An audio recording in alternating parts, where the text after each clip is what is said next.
Olá, está começando mais um Eleger é Cidadania Eleições 2024. Hoje vamos falar sobre o eleitor. Você sabe quem é o eleitor e suas responsabilidades? Embarque conosco nesta missão de desvendar os bastidores de uma eleição.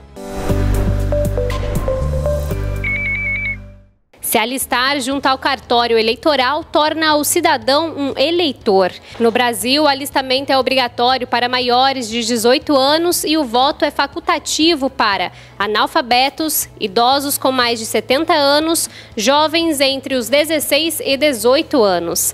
Também há pessoas que não podem se alistar, como o caso dos estrangeiros, os conscritos durante o serviço militar, os que não sabem exprimir-se na língua nacional e os que estejam privados de seus direitos políticos. O eleitor é a pessoa que pode participar de uma eleição. Para participar de uma eleição, ela precisa ter pelo menos 16 anos, a partir dessa idade o voto é facultativo, e com 18 anos o voto é obrigatório. O voto permanece obrigatório até os 70 anos de idade. Para poder votar, a pessoa precisa se inscrever no cadastro eleitoral, fazer o que a gente chama de alistamento eleitoral. Ela precisa, para poder votar no dia das eleições, estar com a inscrição regular, não pode estar cancelada, pode até ter algum débito de ausência de eleição, mas a situação dela tem que ser regular, ainda que não esteja quite com a Justiça Eleitoral. Não votar num turno de eleição, por exemplo, não impede que o eleitor vote no turno de eleição subsequente. Como afirma a Justiça Eleitoral, as eleições são a festa da democracia. Então, nesse sentido, o eleitor é o convidado mais importante. A participação de todos os eleitores e eleitoras nas eleições municipais e nas eleições gerais é imprescindível para que o resultado seja legítimo e que as vontades, das pessoas sejam de fato representadas no resultado das eleições. O eleitor é o protagonista de uma eleição. Sem a presença deste cidadão, não existiria democracia.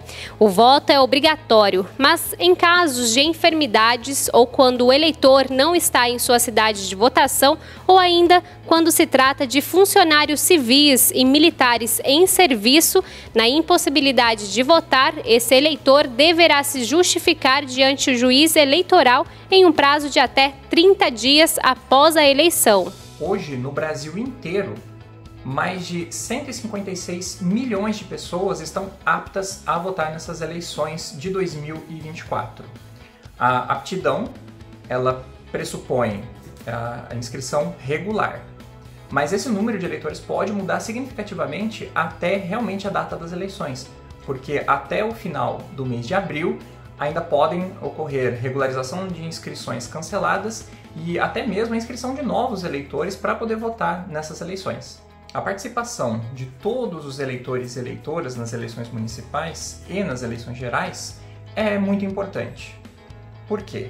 Porque nessas eleições são escolhidos os membros dos poderes legislativo e executivo nas 3 esferas de governo: municipal, estadual e federal.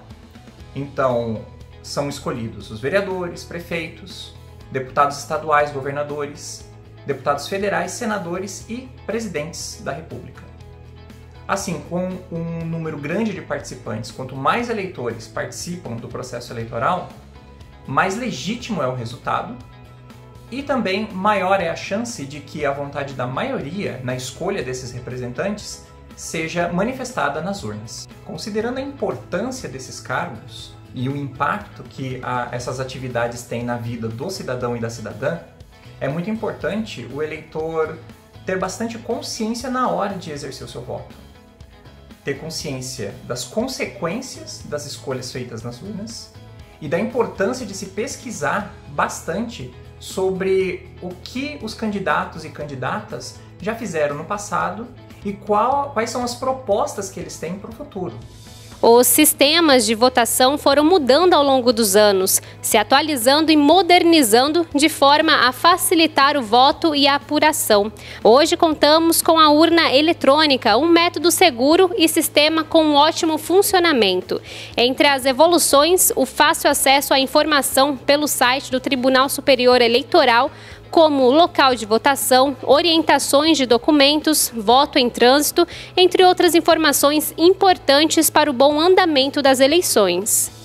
O eleitor ou eleitora que tem alguma pendência com a Justiça Eleitoral e deseje regularizar sua situação em tempo para as eleições desse ano, precisa procurar um cartório eleitoral. No estado de São Paulo, o eleitor pode procurar qualquer cartório eleitoral para resolver a sua situação, independente de qual é o município da sua inscrição. É preciso sempre apresentar um documento de identificação com foto e, em alguns casos, é necessário também o comprovante de residência. Com esses documentos você pode fazer a sua transferência, a regularização em caso de algum débito. Em caso de débito, as multas devem ser pagas na rede bancária do Banco do Brasil exclusivamente. Consulte o cartório eleitoral, consulte também as informações no aplicativo e-Título e consulte também as informações nos sites do Tribunal Regional Eleitoral e do Tribunal Superior Eleitoral. No Eleger a Cidadania de hoje, falamos sobre o eleitor como protagonista das eleições. No próximo episódio, vamos abordar sobre o poder executivo de uma cidade e suas atribuições. Te encontro aqui para aprendermos juntos sobre tudo o que envolve as eleições, pois eleger é cidadania.